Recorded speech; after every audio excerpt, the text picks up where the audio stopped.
Hello, everyone.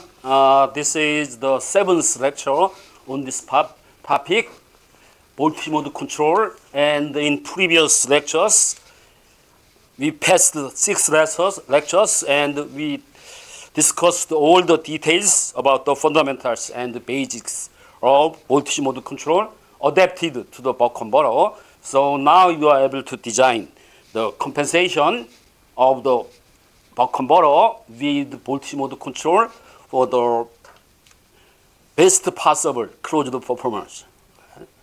So that topic was the basic things, maybe standard topics about the voltage mode control. So from now on, starting from the lecture 7 to lecture 10, we will be discussing some advanced or some more important topics about the voltage mode control.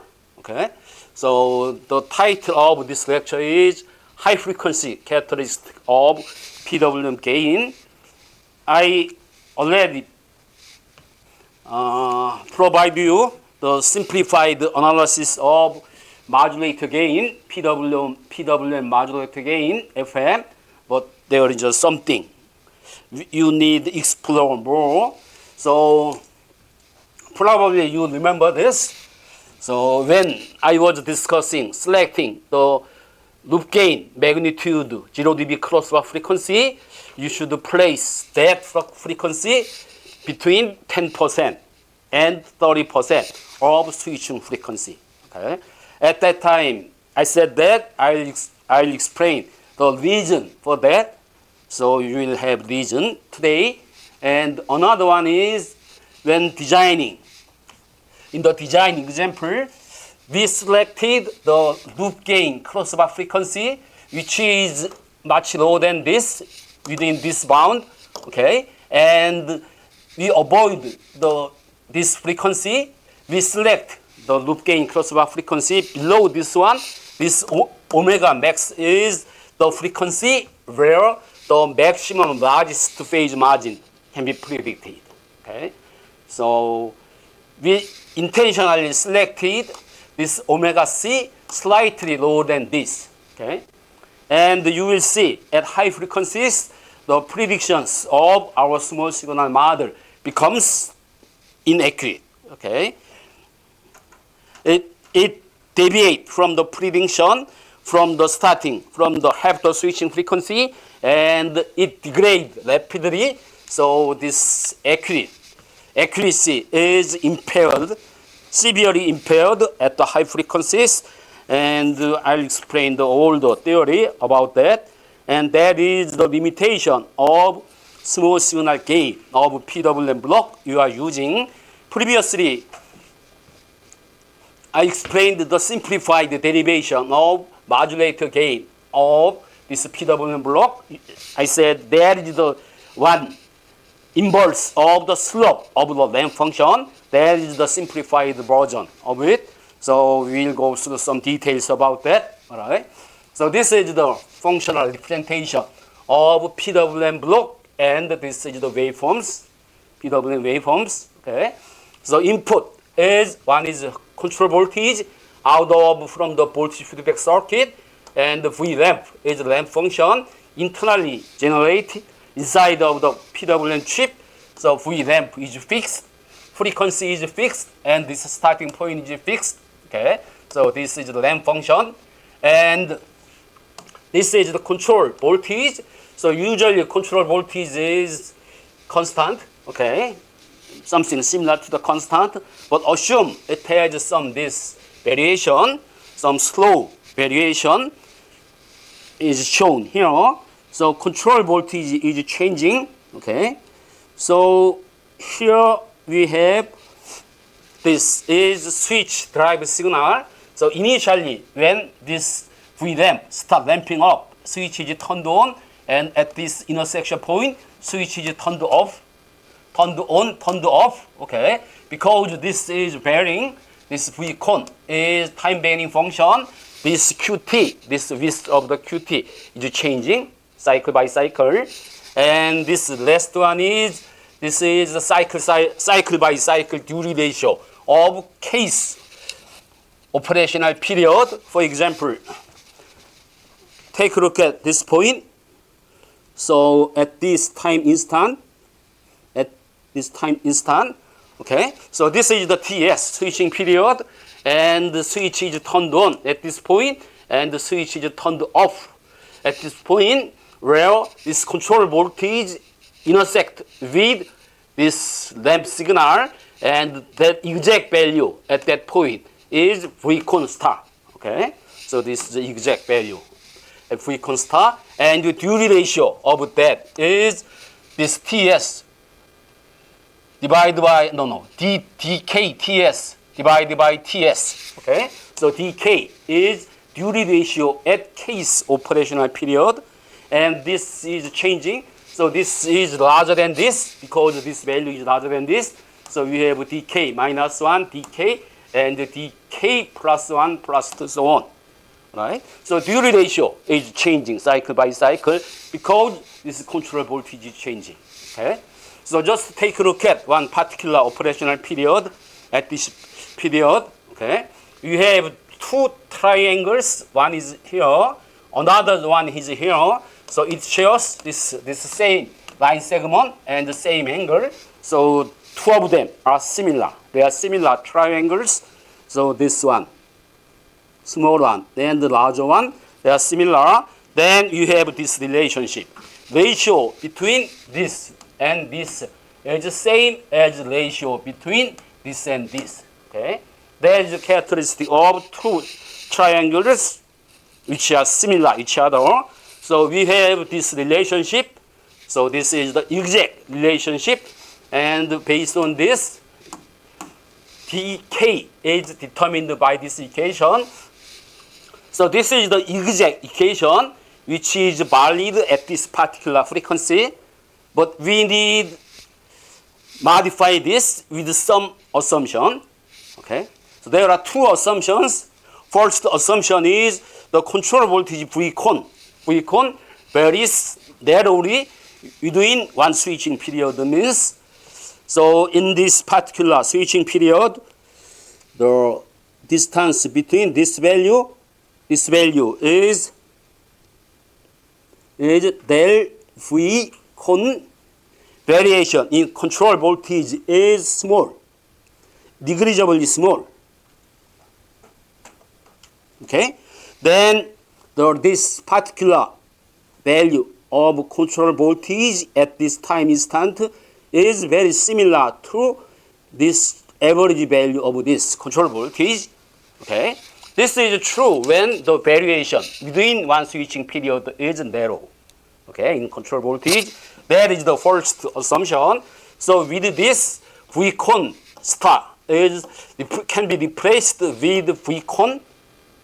That's one thing. And another more important assumption is this duty ratio varies slowly. Means continuous duty ratio varies slowly over the several switching period. So this is the cycle by cycle switching duty ratio. Okay, so it's defined with dk and dk minus 1, dk plus 1. Okay, and the continuous duty ratio, you know this equation. This is the moving average of this. dk is cycle by cycle duty ratio, and the moving average of this. This is q tau, dummy variable tau. So you are averaging this, and you are sliding, averaging time, averaging period in time. Then the result will be something similar to this. Okay, the result of that calculation will be. So I'm drawing the dt. So you have this slope here because of the change in duty ratio. And it will follow this, and you have another slope here, and follow this, and there will be another slope here. Okay, so this black line is dk, and this purple one is dt. Okay, if they vary narrowly, okay? Slowly means that this change in the Dewey ratio or this area of this can be considered as the error. So this will be error. So we have some error here. You have some error. You have an error. They can be small, okay? Some of them are small, or each of them are small enough, okay? Then you replace this dk with dt, right? So with the first assumption of the control voltage varies narrowly within one switching period, this is replaced with this, and with the other assumption, this duty ratio is cycle by cycle duty ratio is changing slowly, okay? Maybe this is better, not continuous decay. Cycle by cycle.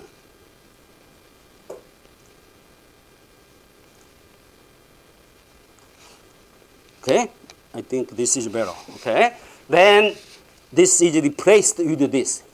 So we have this equation. So this is kind of average equation. All right. So this means average value of this is given by this. Okay. So we have average value, average equation.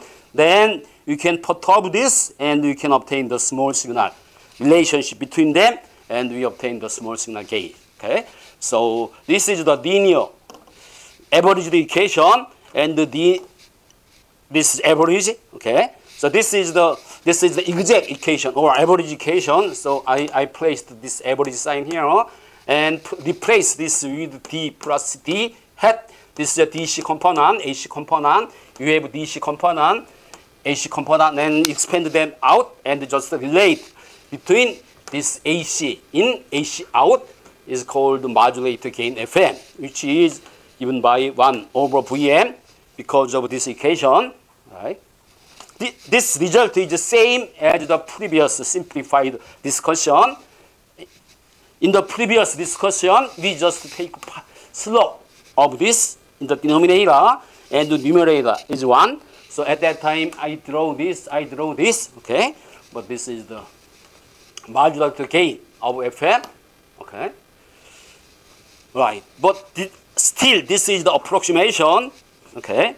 So exact analysis has been done long time ago. This paper was published in 1972. Conference, the name was PESC, Power Electronics Specialist Conference. So this is about 50 years ago. One guy, Richard David Middlebrook, okay, he is a very famous guy. Okay, I call him the father of power electronics, and he published one paper, and in that paper, he derived the almost the exact expression for the modulator gain. Okay, so this title of paper requires some explanation, and this describing function property is related with nonlinear process. You have a nonlinear process, you don't have a transfer function. Transfer function is only defined for the linear time invariant system. If you have a nonlinear system, you will use the term describing function, which is the extension, generalization of concept of transfer function. Okay, but a little bit different. Okay, it's more general, but it's not that precise. It's a complicated one. Okay, so describing function property of mag-amp pulse width modulator.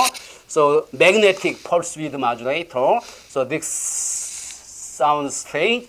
Okay, in the past, this PWM waveform generation, this one, the one you have seen in the previous lecture slide, was not easy to generate. Okay, so now we are using simple circuit to generate this comparator and OPF. In the past, it was not that easy. So at that time, they used some device called mag-amp. This is the name of the magnetic component which has this square type BH curve characteristic. So this is the HB curve, okay, square type, okay. Using this type of material, they did the pulse width modulation, okay. So that this part is coming from the generation of these pulse width waveforms, and he used the concept of describing function, okay. So I'm just showing the result. Final expression of modulator gain is this one, Fm prime, and it depends on the frequency of evaluation, okay. So it has term Fm, this is a constant, and this Fm is the same as this one, 1 over Vm. So we are using only this constant term, but there is another term, another multiplication factor, which is a function of frequency, and this is the strange function, very special function, and the magnitude of this is this one. Sin x divided by something called sinc function. So this magnitude is a sinc function, and omega prime is omega divided by omega s. Omega s is the switching frequency, so it's called the normalized frequency. At the switching frequency, if omega is omega s, this becomes 1. Okay? At the half the switching frequency, this becomes 0.5. Okay? And this divided by this sine of this is sinc function, and the phase is somehow is given by this. Okay? The phase delay is 2 times d times pi times omega prime, and the d is Dewey ratio. And there are many different kinds of PWM. So the one you are using, we have seen in the previous lecture slide, is called natural frequency sampling. So the result of that is this one, this part, this red part. This is a sinc function. So this is a very strange function. You have seen this in the communication theory was signal and systems or somewhere else. Okay? So at low frequency, this value is very small. So it's about the 0 dB or minus 20 dB. So at this frequency, this is 0, means is, this is 1. So 0 dB. So at below this frequency, everything can be ignored. Then you can use this. But there is still approximation. At high frequencies, this is the switching frequency,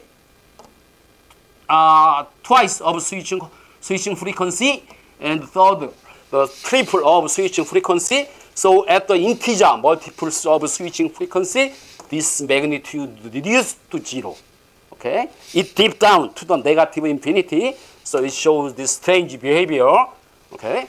And this is the phase curve, and the phase curve is given by this. When d is 0.5, assume d is 0.5, then you take a look at the phase curve of this. Okay? So at the half the switching frequency, you have additional delay of, this is the pi divided by 2, which is 45 degrees. At the switching frequency, you have additional phase delay of pi, which is 90 degrees. Okay? So we ignored this, right? Because it requires some complicated nonlinear analysis using describing function, and the derivation is very complicated, not difficult, but very messy and tedious and complicated. And this guy, the Middlebrook, he published this, and I'm just citing the result of that paper. Okay, so this is the result. All right. So very simple. Result is very simple. This is constant, but we have some term in the magnitude. So multiplication factor of this. So at this frequency, this becomes 0, right? Because this is 0. As the frequency increase, there is a gradual increase in the phase delay. Okay, so because of this, there are some difference between small signal prediction and the measurement, or this is the measurement. Okay, this is the measurement. Right. So predicted. So this solid line is the prediction of the small signal model, and this one is this jiggle one is what? This is the experimental measurement. Okay. So there are some discrepancy between this theoretical small signal prediction and experimental result. There are three regions of discrepancy. So one is this region, another one is this region, and another one is this high frequency region. Okay, this discrepancy at the small frequency, low frequencies is coming from the noise. Okay, this is the measurement noise. So if you are very good at measuring this noise will be gone. Okay. Another one is there is some deviation here. This larger one is theoretical one, and this smaller one is experimental measurement.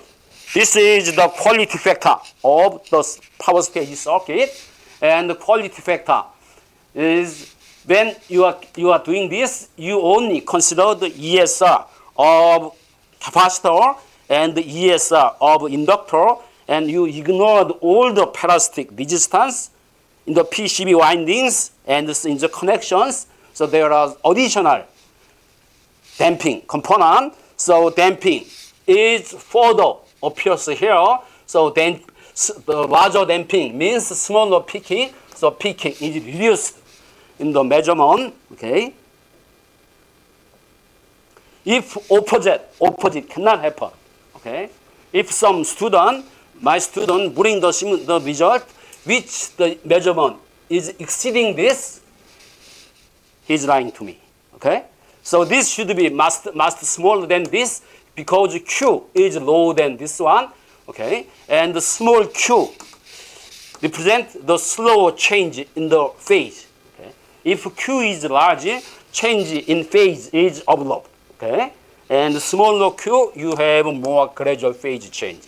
Okay. They are known. Okay. This is nothing new. One new thing is coming here. So switching frequency of this buck converter. This is an example of buck converter, 50 kilohertz. So at the switching frequency, this is the 10, 20, 30, 40, 50 kilohertz. This dip down to negative infinity. Okay, it should go to the negative infinity, but equipment cannot catch this. So just you are seeing this, and some additional noise is here. Okay, so this matches with the Middlebrook's theoretical law. Okay, and how about the phase? Okay, so this is the theoretical phase based on the small signal model, and the measurement is showing the additional phase, and at this frequency, because we are using duty ratio of this one, so at this frequency, you evaluate the additional phase delay is this 2 times duty ratio is 1/4, and pi times 0.5 is quarter times pi, which is 45 degree. So maybe this can be read as the 45 degree. Okay, and at this switching frequency, based on the Middlebrook's prediction, 2 times this is duty ratio pi, and this omega prime is 1 here. It omega prime. This is omega prime. Omega prime was 0.5. Okay, and this is 0.5 pi, which is 90 degree. Okay, so there is a 90 degree additional phase here at this frequency, switching frequency. Maybe 90 is this one, this length. Okay, so it will go down there. Okay, it's the equipment is failed to measure that. So this is very accurate. Okay, so this is the one contribution of the Middlebrook in power electronics. Okay, so this paper is not well known. So many people is saying that we don't know at the high frequency characteristic of this PWM modulator. So because of that, we are giving up everything here. That is not true. Okay, Middlebrook provided the exact analysis about this 50 years ago, and general people they don't know this paper, presence of this paper, and they think this is out of our scope, and they are saying that we don't know this. Okay, so but we can predict this, right? So there are several reasons of this. So it's time to answer to these questions. Okay, so at this high frequency, the phase is degrading. Some additional phase is coming up. Okay, so assuming this is very dangerous, they found they don't match here. Somehow, this small signal model predict converter is stable, but converter becomes unstable actually because of this. So without knowledge about this, they are saying that we don't know at this frequency region, and the small signal model is not accurate. Okay, so we go down this frequency range. Okay, because at this point at the 0 dB crossover frequency, this is omega C. Loop gain crossover frequency is here. This is well below the half the switching frequency or switching frequency. Let me do this. Here, this omega C is much larger than omega S. Then we are safe, okay? Because at this frequency, this error is very small. So phase margin evaluate at this frequency is slightly overestimated, but still okay. Okay. But if you increase this frequency somewhere here, then your prediction is wrong, and you are saying my converter is stable, but actually it is unstable. Because of fear of meeting this kind of scenario, they said that, and this loop gain crossover frequency is well below switching frequency. So 10 to 30% might be good number. Okay, but you don't have to increase further. Okay, but there is just some factor. Okay, still there is just some problem with this abrupt decrease in phase margin could cause a problem. Okay, you understand this, right? Okay, that's one reason selecting the crossover frequency of the loop gain well below the switching frequency, this one. And second one is this one. I know this. I know there is some additional phase delay. So if you estimate this as your Pmax, so at this point, maybe you consider this PM max frequency is here at this frequency, but really the PM max frequency is PM max is somewhere here, and the PM max is here. PM max. Okay, some deviation here. So with the knowledge of this, it is safe not select this point and select the point slightly lower than this peak frequency value, peak frequency. Okay, so first answer to the first question and answer to the second question have been provided. Okay, and the final question was they found out at the high frequencies the small signal prediction is becoming increasingly inaccurate as this evaluation frequency increase. Okay, that is obvious because of this. Okay, so this one and this one, right? So you know everything. Okay, if you incorporate this, use this equation as your new modulator gain, and you reduce the error a lot. Okay, but it is not easy to include this in circuit model. Okay, people prefer to use circuit model, but it is not easy. Of course, if you use some program, MATLAB or some calculation program, that is the piece of cake. But in the circuit model, it's not easy to incorporate. So they abandoned this, they gave up this, and just keep their rule guideline. Place the loop gain crossover frequency well below switching frequency, and avoid this frequency omega max and decrease the loop gain crossover frequency slightly lower than this, and don't trust the small signal predictions at high frequencies. Above the half the switching frequencies, in particular phase information is very long, absolutely long, so ignore that. That is the policy they are recommending, okay? All right, but he knows everything. He knew everything, okay? 50 years ago, all right? So, okay, let me explain one thing. So you have this deep zero gain at the integer multiples of the switching frequency, right? So this is the switching frequency. So let's consider this, okay? This is the PWM waveforms at the switching frequency, all right? So this free cone, control voltage changing this, it has sinusoidal variation at the frequency of switching frequency, okay? And the duty ratio is 0.5. So this is original one, okay? You increase the magnitude of the error. So feedback signal is increased. The amplitude of sine wave is increased from here to there, increased this much, but duty ratio remained the same.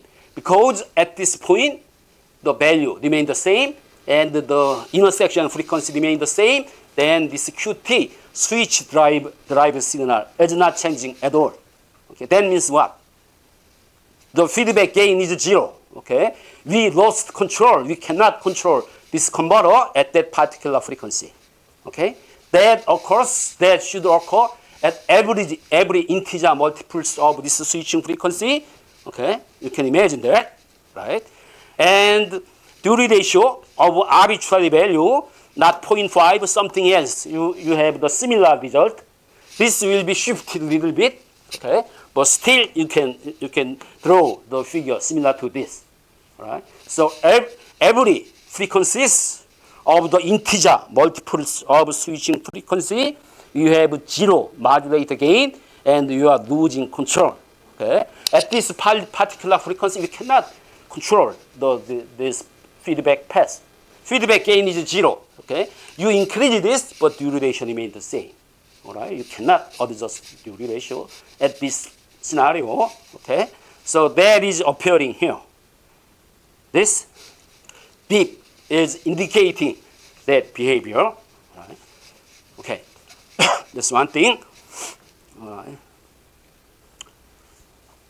And you know the computational method. Okay, you should know computational method because you will be using this method in your midterm test. Okay, computational method you are using time domain program, circuit simulator, and we excite the circuit simulator with DC plus sinusoidal variation, and we extract the sinusoidal output, and we compare the excitation sinusoid and output sinusoid in magnitude phase, and we plot them. That is what? Loop gain characteristic or something. Okay? So this loop gain is generated this computational method. Okay? One is small signal simulation, and the other one is computational method. And the theoretical one is this one, because there is a sync signal here. But this program is generating some noise far from this. Okay? But this is a noise. It does not have any meaning. Just ignore this. Okay? So there is no information here. But phase has some meaningful information. So if you take a look at phase, ignore this spike type of noise and just follow this average value or envelope of this, okay? Then there is a 45 phase delay, maybe 90-degree phase delay, as Dr. Middlebrook predicted, okay? So this is a comparison with small signal simulation, small signal prediction, and the result of computational method. So computational method provide accurate information in phase, okay, but it generates something stupid in magnitude information. All right, okay, you understand this. And this type of singularity, this is called the singularity point. Singular means something strange, okay. this singularity occurs here, but later on, when you are studying the color mode control, there is another effect, something similar to this. It's called the sampling effect of color mode control. So you have something in the phase characteristic of magnitude and the phase characteristic of loop gain because of the sampling effect of the color mode control. You are talking about the voltage mode control, and you are seeing something similar to that, but they are very different things. Two different things. This is about the voltage mode control, okay? So color mode control, there is additional effect of the sampling of some signal, okay? So two different things, okay? Forget about the sampling effect of color mode control now. So this is the purely the nature of the modulator in voltage mode control. There is one paper regarding this, the result of this. The original paper was published by Dr. Middlebrook 50 years ago. Okay, so thing is, the computational method duly captures the high frequency dependent time-varying effect of the PWM block and provide accurate high frequency dynamics, particularly in phase characteristics. Okay, computational method, and you have simulation example here. So you will be using this in your midterm test. Okay, this is the small signal model of converter. So this small signal model, this is the PWM switch model, and this is voltage feedback compensation. This is the ideal OPM. This is a linear. You don't have any special model here. And this is a modulator gain of this constant. So we are ignoring that high frequency effect of the modulator. And this is measuring voltage between this and this is the signal. This is the measuring voltage from here to there. So this is the input. This is output. So the result is the loop gain. Okay. So this blue one is theoretical, small signal theoretical prediction, and this black one with this high frequency noise is generated with the switch model used for the computational method. Okay, so in this computational method, this is nothing new. This is the converter switch model. So this is PC model, and this functional block and some special, this command will generate this computational method, and the result is compared here. Okay, so difference is coming here at this phase characteristics, and the small signal prediction and computational method are different. So this noise does not mean much. Okay, garbage is garbage. Okay, garbage in, garbage out. So don't pay attention to it. And but this is rather important. Okay, the simulation result. Okay. All right, then we compare three of them all together, particularly for the phase characteristics. Okay, so I'm just showing the phase characteristics of three different results. This is small signal prediction. Something is wrong. Okay. This is the small signal prediction, small signal simulation.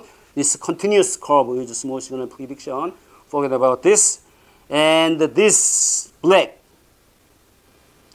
thin line is computational method, and this green line is measurement. Okay. So conclusion is this small signal prediction fails to predict this, but this computational method and the measurement they provide the result that match with Middlebrook's prediction. Okay, at this frequency, the phase difference is 45 degrees between this without this multiplication factor. With multiplication factor, there is a 45 difference at this half the switching frequency, and this is maybe 90 degree difference at the switching frequency. Okay, again, conclusion is this computational method is very accurate, as accurate as what? Measurement. Okay, so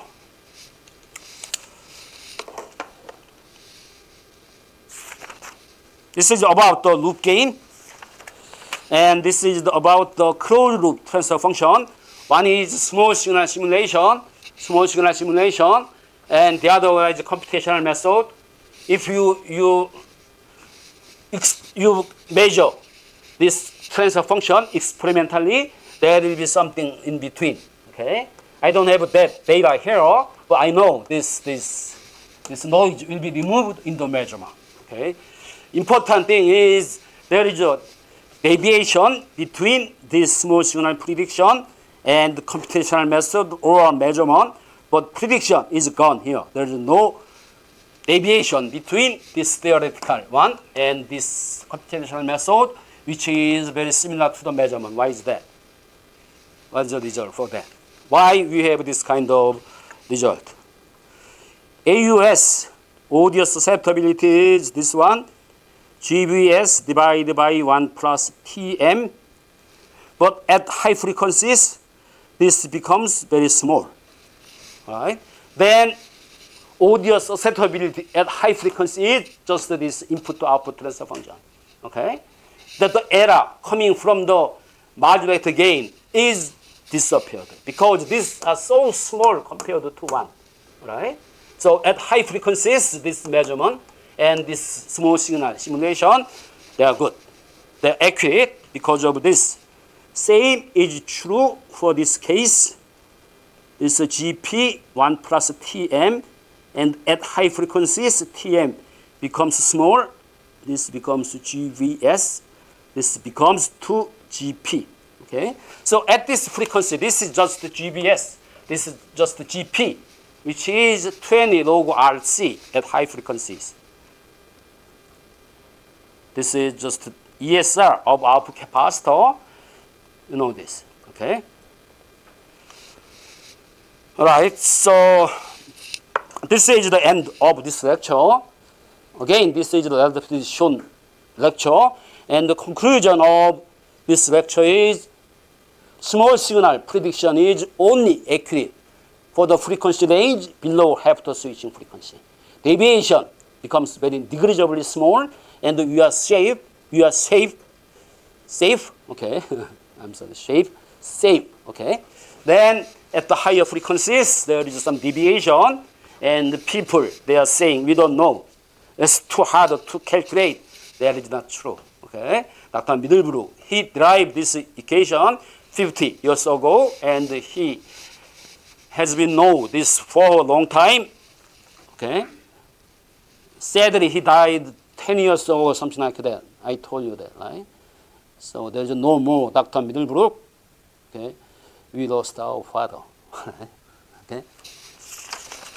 Okay. I think this is it for this topic. And the next lecture, we will be discussing something else. Okay?